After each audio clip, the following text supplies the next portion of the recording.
Hello guys, welcome to my channel MS sir. और आज हम पढ़ने जा रहे हैं क्वाड्रेटिक इक्वेशन के फैक्टराइजेशन मेथड के बारे में, जो कि इसका थर्ड सॉल्विंग मेथड भी है। पिछले लेक्चर्स में अपन ने पढ़ा था एक तो क्वाड्रेटिक इक्वेशन फार्मूला, और उसके बाद में पढ़ा था अपन ने कंप्लीटिंग द स्क्वायर या फिर परफेक्ट स्क्वायर मेथड, और ये तीसरा है अपने पास में अब फैक्टराइजेशन मेथड। ठीक है, तो फैक्टराइजेशन मेथड में अपन बेसिकली करते क्या हैं, तो सबसे पहले तो इसका जो जनरल इक्वेशन है अपन वो देखते हैं। ax square plus b x plus c is equals to 0। ये इसका अपने पास में जनरल इक्वेशन दी हुई है।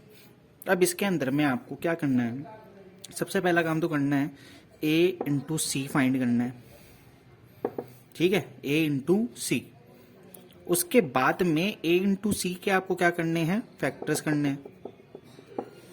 अच्छा, अब उन फैक्टर्स में से जो भी आपको फैक्टर्स मिलने वाले हैं उसमें से किसी का सम या डिफरेंस, मतलब उनको प्लस या फिर माइनस करके अपने को क्या फाइंड करना है, उसके अंदर में बी फाइंड करना है। ठीक है, क्या करना है समझे आप, ए इंटू सी करना है पहले। ठीक, फिर उसके कितने फैक्टर्स बनते हैं वो फैक्टर्स देख लेना है अपने को। अब उन फैक्टर्स में से किन्हीं को प्लस या माइनस करने पर ये जो बी है वो मिल जाए अपने को। ठीक, चलिए एग्जाम्पल से समझ में आएगा बहुत अच्छे से इसके अंदर में। तो जैसे फर्स्ट क्वेश्चन ले लेते हैं अपन इसके अंदर में, सिंपल से ऐसे स्टार्ट करते हैं। X square plus 4x plus 3 is equals to 0। ठीक है, अच्छा इधर साइड में इसके अंदर में रफ वर्क करते जाते हैं अपन। तो अब इसके अंदर में देखिए a की वैल्यू कितनी है 1, b की वैल्यू है 4 और c की वैल्यू कितनी है 3। तो आपको क्या करना है, a और c को मल्टीप्लाई करना है। तो 1 इंटू 3 कितना आ गया आपके पास में, 3 आ गया। अब भैया इस 3 के आपको फैक्टर्स बनाने हैं, तो 3 के फैक्टर्स क्या होंगे इसके अंदर में, 3 का सिर्फ एक ही फैक्टर नजर आ रहा है अपने को, 1 इंटू 3। ठीक है, अब इनको ऐड या सब्ट्रैक्ट करके आपको किसकी वैल्यू फाइंड करनी होती है, b की। तो देखिए 1 और 3 को जब ऐड कर देंगे तो अपने को 4 मिल जाएगा। ठीक है, तो ये इसके फैक्टर्स हो गए। यानी कि देखिए अब अपन क्या लिखेंगे यहाँ पर, ये जो 4 आ रहा है इसको अपन लिख देंगे 1 प्लस 3। ठीक, अब इसको अपन अलग अलग कर लेते हैं। अच्छा, इस फैक्टराइजेशन मेथड को स्प्लिटिंग द मिडिल टर्म भी कहते हैं।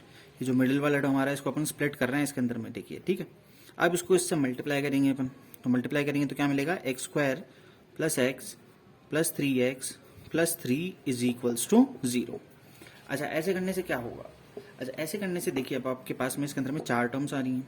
अब इन 4 में से पहले 2 में से कुछ कॉमन आ रहा होगा और लास्ट के 2 में से कुछ कॉमन आ रहा होगा, तो ले लीजिए कॉमन। फर्स्ट 2 में से कॉमन लिया अपन ने, कितना, x। कितना बच गया भैया यहाँ पर x, और प्लस में यहाँ पर बच गया 1 प्लस। अब इन दोनों में से क्या कॉमन आ रहा है, 3, तो 3 को कॉमन ले लिया, तो भैया कितना बच गया, यहाँ पे x बचा और यहाँ पे बच गया प्लस में 1। ठीक है, अब 2 टर्म्स दिख रही हैं, फर्स्ट टर्म ये हो गई और सेकंड टर्म ये हो गई। टर्म मतलब जिसके बीच में प्लस आ रहा होता है। ठीक है, तो ये फर्स्ट टर्म होगी, ये सेकंड टर्म होगी। इन दोनों में से वापस से x प्लस 1 कॉमन आ रहा है। ठीक है, तो बचा क्या, तो यहाँ पर तो बच गया आपके पास में सिर्फ x, और यहां पर आपके पास में बच गया सिर्फ और सिर्फ 3। ठीक, अब क्या करना है आपको, एक एक करके इन दोनों को 0 करना है। नाउ पहले करना है आपको x प्लस 1 को 0, तो यहां से x इज इक्वल्स टू कितना मिल गया आपको, -1। एंड अब दूसरे वाले को कर दीजिए, दूसरा वाला फैक्टर क्या अपने पास में x प्लस 3, इसको 0 करेंगे तो आपको क्या मिलेगा, x is equals to -3। Therefore आपका जो आंसर हो गया x वो कितना आ गया, -1, -3। ठीक है, बहुत सिंपल मेथड है ये, बस एक बार दिमाग में बैठ जाए तो बहुत ही आसानी से इसके क्वेश्चन सॉल्व हो जाते हैं इसके अंदर में। ठीक है, तो और क्वेश्चंस इसके एग्जांपल्स देखते हैं अपन। ठीक है, 2-4 एग्जांपल्स और देख लेते हैं इसके अंदर। चलिए ऐसा करते हैं, एक और एग्जांपल लेते हैं अपन। मान लीजिए अपन ने ले लिया 3x square plus 10x plus 8 is equals to 0। इसके फैक्टर्स फाइंड करना ही थोड़ा सा टिपिकल होता है, थोड़ा सा दिमाग लगाने वाला होता है। आगे का पार्ट बहुत सिंपल होता है, आगे बहुत आसानी से सॉल्व कर सकते हैं अपन। चलिए फैक्टर्स में अपन सबसे पहले क्या काम करना है, a और c को मल्टीप्लाई करना है। a और c 3 इंटू 8, ये रफ वर्क हो गया। ठीक है, तो 3 इंटू 8 ये कितना आ गया अपने पास में, 24। अब इसके फैक्टर्स देखने अपने को, किसके, 24 के। देखिए सबसे पहला फैक्टर तो इसको 1 से 1 डिवाइड करके देखा अपन ने, तो 1 इंटू 24 आ गया। फिर इसी 24 को आप एक एक करके नंबर से डिवाइड करते जाइए। अभी 1 से किया 24 आया, 2 से किए तो 12, इसी को 3 से करेंगे तो 8, इसी को 4 से करके देखा तो 6, 4 इंटू 6 24, 5 से ये डिवाइड नहीं हो रहा, ठीक है, फिर 6 से किया अपन ने तो कितना आया 4, यानी कि यही वाला वापस से पैटर्न रिपीट हो रहा है इसके अंदर में, तो फिर इसको दोबारा लिखने की जरूरत नहीं है। इसके अपने को जो फैक्टर्स मिलने थे वो अपने को मिल गए। ठीक है, क्या किया है देखिए, a इंटू सी मल्टीप्लाई कर दिया दोनों को। अब मल्टीप्लाई करने के बाद में क्या करना है, इन दोनों इनके फैक्टर्स बनाना है। अब जैसे 24 का फैक्टर बनाया तो 1 इंटू 24, पहला 1 से डिवाइड किया, दूसरा फिर इसको किससे डिवाइड किया अपन ने, 2 से डिवाइड किया 24 को, तो 2 इंटू 12, फिर इसी को 24 को 3 से डिवाइड किया तो 3 इंटू 8, और इसी 24 को 4 से डिवाइड किया 4 इंटू 6, 5 से ये जा नहीं रहा, फिर 6 से डिवाइड किया तो वो 4 आ गया, यानी कि यही चीज़ वापस से रिपीट होने लग गई। अब रिपीट होने लग गई तो आगे आपको लिखने की जरूरत नहीं है, क्योंकि इसी को, ये ऊपर जो फैक्टर्स मिल रहे हैं इसी को उल्टा करके लिखा हुआ होगा। अच्छा जी, अब देखिए आपको क्या चेक करना है, बी यानी कितना है यहाँ पर 10, इनमें से किसी फैक्टर को प्लस माइनस करके तो आपको क्या मिलना चाहिए, 10 मिलना चाहिए। ठीक है, चलिए देखते हैं इसके अंदर में।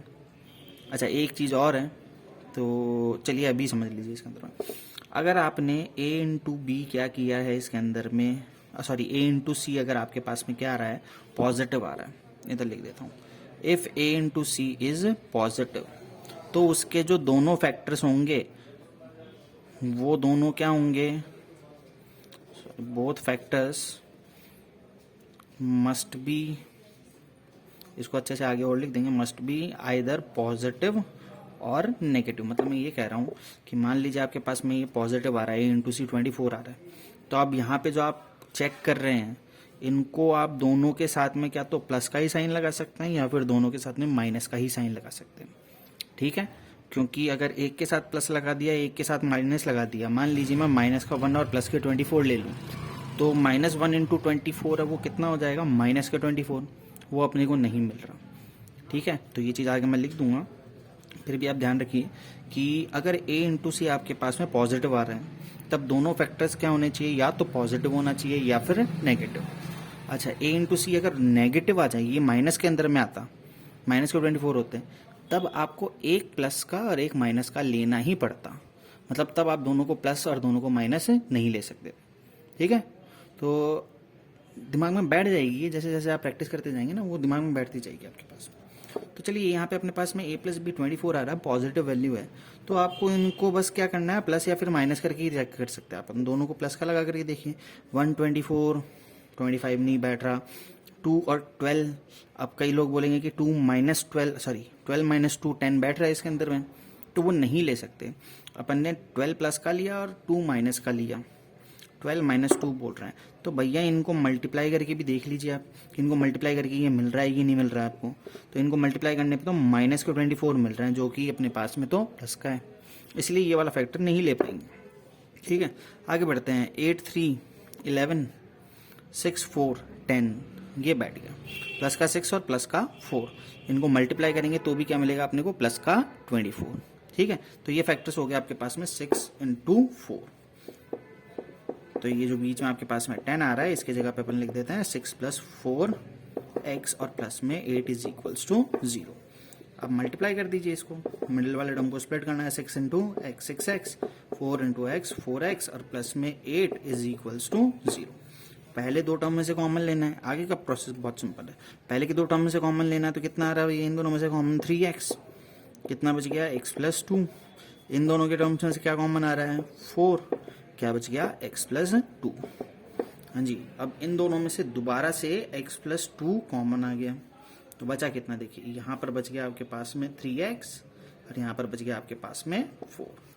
अब वही काम एक एक करके दोनों को 0 करना है, तो कर दीजिए।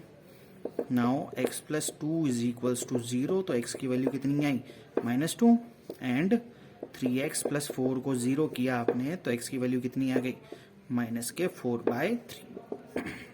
देयरफॉर जो आपका आंसर हो गया वो कितना हो गया, -2, -4/3। ठीक है, अच्छा अब ये वाला जो है नोट है, ये मैं आप पहले लिख देता हूँ, फिर अगले क्वेश्चन की तरफ में चलेंगे अपन।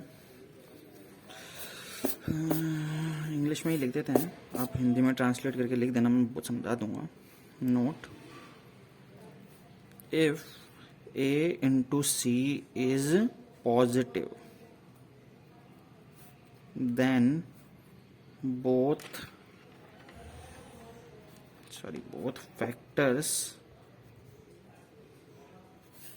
मस्ट बी आइदर पॉजिटिव और नेगेटिव। ठीक है, इसको आप हिंदी में लिख लीजिएगा। चलिए लिख ही देता हूँ मैं, दोनों पॉजिटिव या दोनों नेगेटिव। ठीक है, इस चीज़ का ध्यान रखिएगा। अच्छा, इसी में सेकंड पॉइंट, अगर ये क्या आ जाए आपके पास में नेगेटिव आ जाए, यानी ये पे इंटू सी इज नेगेटिव, तो वो लिख लीजिएगा आप। तो इसमें क्या करना है आपको, हिंदी में बता देता हूँ जिससे ध्यान रह जाए आपको। एक नेगेटिव और एक पॉजिटिव होना चाहिए। ठीक है, तो एक तो पॉजिटिव और एक नेगेटिव। ठीक है, इस चीज़ को ध्यान में रखिएगा। अच्छा, अब देखिए और क्वेश्चन देख लेते हैं अपन इसके अंदर में। मान लीजिए अपन ने क्वेश्चन लिया 4x² plus 12x minus 7 is equals to 0। ठीक है, अब ये नेगेटिव वाला ले लेते हैं। चलिए, तो अब इसमें a इंटू सी करने पर देखिए आपको क्या मिल रहा है इसके अंदर में, a 4 है, a 4 है और c की वैल्यू कितनी है -7, तो मल्टीप्लाई कर दिया तो कितना आ गया आपके पास, -28। तो आप पहले तो ऐसा काम करिए, इसके फैक्टर्स बना लीजिए। ठीक है, फैक्टर्स 28 के बनाने हैं, तो सबसे पहले 1 से डिवाइड किया तो 1 इंटू 28 बन गया। फिर इसी 28 को किससे डिवाइड करना है, 2 से, तो 2 इंटू कितना हो गया ये 14। इसको 3 से करके देखना है आपको, 3 से डिवाइड जा नहीं रहा, 4 से करेंगे तो कितना हो जाएगा 4 इंटू 7, 5 से नहीं जाता, 6 से नहीं जाता, फिर 7 से आ जाएगा वापस से 4, यानी कि ये फैक्टर्स का एंड हो गया। ये 3 ही अपने पास में पॉसिबल कॉम्बिनेशंस मिल रहे हैं इसमें। ठीक है, अब इसमें से आपको चेक करना है कि किसी का सम या किसी का डिफरेंस। ठीक है, अब की बार डिफरेंस नहीं देख सकते, सॉरी सम नहीं देख सकते। क्यों नहीं देख सकते भैया, देखिए a इंटू सी आपके पास में क्या आ रहा है, नेगेटिव, माइनस में आ रहा है। तो माइनस में आ रहा है तो इसका मतलब क्या लेना है आपको, एक को पॉजिटिव लेना है और एक को नेगेटिव लेना है। तो भैया आप अगर आप एक को पॉजिटिव लेंगे एक को नेगेटिव लेंगे तो वो तो माइनस हो जाएंगे। ठीक है, तो इसमें माइनस कर करके चेक करिए आप।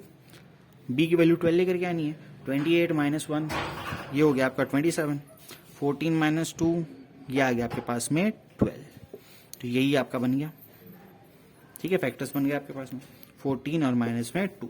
तो देखिए कितना आ गया, 4x² प्लस में ये 12x है, इसको अपन ने लिख दिया 14 माइनस 2 इंटू एक्स और -7 इज इक्वल्स टू 0। मल्टीप्लाई कर दीजिए, तो 4x² plus 14x minus 2x minus 7 is equals to 0। अब क्या करना है, वही पहले दो में से कॉमन लेना और आखिरी के दो में से कॉमन लेना। पहले दो में से भैया क्या कॉमन आ रहा है इसमें से, तो 2x बच गया, कितना 2x और प्लस में 7। इन दोनों में से क्या कॉमन आ रहा है, तो भैया इनमें से सिर्फ और सिर्फ माइनस के 1 कॉमन है। क्या बच गया 2x और यहाँ पे कितना बच गया प्लस के 7। अब 2x प्लस 7 दोनों में से दोबारा से कॉमन आ गया, तो बचा कितना, फिर देखिए यहाँ पे बच गया आपके पास में 2x और माइनस में 1 इज इक्वल्स टू 0। अब दोनों को एक एक करके 0 करना है आपको। चलिए अब की बार डायरेक्ट ही करके देखते हैं। इसको 0 करेंगे तो 7 उधर जाएगा माइनस के 7 और ये 2 डिवाइड में आएगा तो माइनस के 7/2, कॉमा इसको 0 करेंगे तो -1 उधर जाएगा प्लस का 1 और फिर ये 2 डिवाइड में आएगा तो 1/2। ठीक है, तो ये आ गया आपके पास में x की वैल्यूज। ठीक, अच्छा अब फैक्टराइजेशन मेथड में कुछ स्पेशल टाइप के क्वेश्चंस भी आ जाते हैं, वो देख लेते हैं अपन। जैसे फॉर एग्जांपल मान लीजिए x² plus 2xa plus a² minus b² is equals to 0। ठीक है, अब इससे पहले से आपको 4 टर्म्स दिखाई दे रहे हैं इसके अंदर, तो आप दो में से एक ट्रिक लगा करके देखिएगा। पहली चीज़ तो ये देखिए कि क्या पता आपको स्टार्टिंग के दो और लास्ट के दो में से ही कुछ कॉमन मिल रहा हो। तो जैसे इसमें से कॉमन ले रहे हैं अपन, तो x बचेगा कितना, x प्लस 2a। इन दोनों में से कॉमन कुछ आ ही नहीं रहा, तो यानी बचेगा a² माइनस b², इसलिए ये चीज़ तो नहीं लग रही इसके अंदर। ठीक है, दूसरी चीज़, पहले 3 को चेक कर लीजिए। अभी पहले 2 को देखा था अपन ने, अब क्या करते हैं पहले के 3 को देख लेते हैं अपन। तो जब आप पहले 3 को देख रहे हैं तो ध्यान से देखिए क्या दिख रहा है आपको, x² plus 2xa plus a², यानी कि ये a प्लस बी का होल स्क्वायर बन रहा है। अच्छा, x प्लस a का होल स्क्वायर बना दीजिए, इसको लिख दीजिए, ये x और प्लस a का होल स्क्वायर बन गया और माइनस में b² इज इक्वल्स टू 0। ठीक है, अब अब ये पूरा का पूरा a, यानी कि a स्क्वायर माइनस में b स्क्वायर। अब a square minus b square क्या आता है? a plus b, a minus b. तो a की जगह पे तो कितना है? x प्लस a, और b की जगह पे कितना है? b। तो ये हो गया ए प्लस बी। फिर क्या करना है? माइनस करना है, तो माइनस करेंगे तो क्या आएगा? x प्लस ए और माइनस में b इज इक्वल्स टू 0। ठीक है, अब एक एक करके वही जीरो करना है आपको। चलिए, थोड़ा सा टिपिकल लगता है तो एक एक करके कर लीजिए। तो x प्लस ए प्लस बी को आपने जीरो किया, x इक्वल कितना आ गया? माइनस ए माइनस बी। माइनस को आपने कॉमन ले लिया तो कितना मिल गया? ये a प्लस में b। एंड अब दूसरे वाले को कर दीजिए, x plus a minus b is equals to 0। तो x इज इक्वल्स टू कितना आया? b उधर गया प्लस का, अरे उस तरफ में चला गया तो माइनस का। ठीक है, तो ये हो गया b माइनस में a। तो 4x इज इक्वल्स टू कितना आ गया? एक तो आ गया माइनस के a प्लस बी, कॉमा दूसरा कितना आ गया? b माइनस में a आंसर। ठीक है, तो अब इस पे बेस आपको क्वेश्चंस अटेम्प्ट करने हैं, अटेम्प्ट कर लीजिएगा आप क्वेश्चंस, और जितने ज़्यादा सॉल्व करेंगे उतने ज़्यादा ही आपके पास में क्या आएगा इसके अंदर में एक्यूरेसी, तो क्या ही कहें इसके अंदर में, उतने ज़्यादा आप इसके आदत में आ जाएंगे कि आपको बस हाँ a इंटू सी मल्टीप्लाई करना है, उसके फैक्टर्स भी आप दिमाग के अंदर में कैलकुलेट करने लग जाएंगे। फिर जब तक आपको नहीं आता तब तक आप रफ के अंदर में थोड़ा सा ही करके a इंटू सी करके उसके फैक्टर्स बनाइए। फैक्टर्स बनाने के बाद में चेक करिए कि आपको b की वैल्यू किन से मिल रही है। जब वो मिल गई, उसके आगे का प्रोसेस बहुत ही आसान है। स्प्लिट करना है दोनों को, पहले दो में से कॉमन लेने हैं, फिर दोबारा से कोई टर्म कॉमन आ रही होगी तो दो फैक्टर्स मिल जाएंगे आपको। दो फैक्टर्स को एक एक करके आपको क्या करना है? जीरो। एक बार फर्स्ट वाले को जीरो करना और एक बार सेकंड वाले को जीरो करना। ठीक है, तो अब इसमें वर्ड प्रॉब्लम्स भी हैं कुछ आपके, तो नेक्स्ट लेक्चर में हो सकता है कि कुछ स्पेशल वर्ड प्रॉब्लम्स निकालें अपन बुक के, और थोड़े अलग की भी, और फिर उसको अपन ट्राई करेंगे सॉल्व करने के लिए। तो तब तक इनको सॉल्व करिए, और तीनों मेथड्स हैं उनको ध्यान में रखिएगा। चलिए, गुड बाय।